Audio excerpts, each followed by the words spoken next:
Perkenalkan ya, nama saya Junida dari Lokal PGSDP.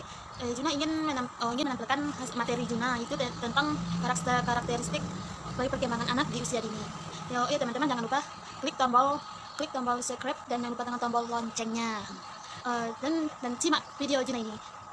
Ya, kembali lagi bersama Juna di sini. Juna ingin ini pertama itu tentang karakteristik perkembangan anak di usia dini. Sebelum kita membahas karakteristik perkembangan anak secara lebih lanjut, maka perlu dilakukan dengan pemahaman terhadap makna perkembangan itu sendiri.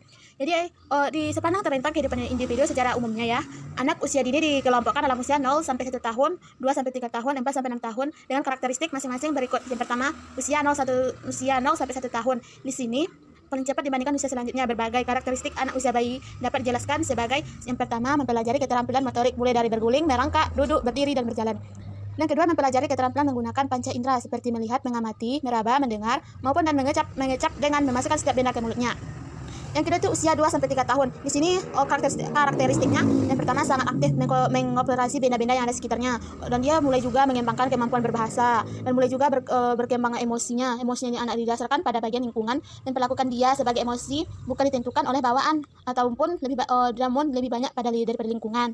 Yang ketiga, usia 4 sampai 6 tahun. Selanjutnya, karakteristik perkembangan anak usia dini dapat dilihat dari beberapa ciri khas itu. Yang pertama, perkembangan dari jasmani. Dari perkembangan jasmani ini atau disebut juga fisik ya, dan motorik dan dapat diramalkan.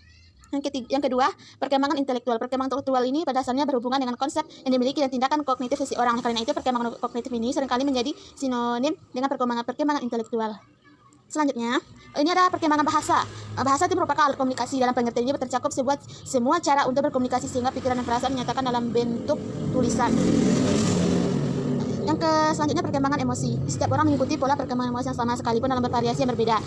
Dan selanjutnya, perkembangan sosial. Perkembangan emosi sosial ini itu suatu perilaku yang sosial.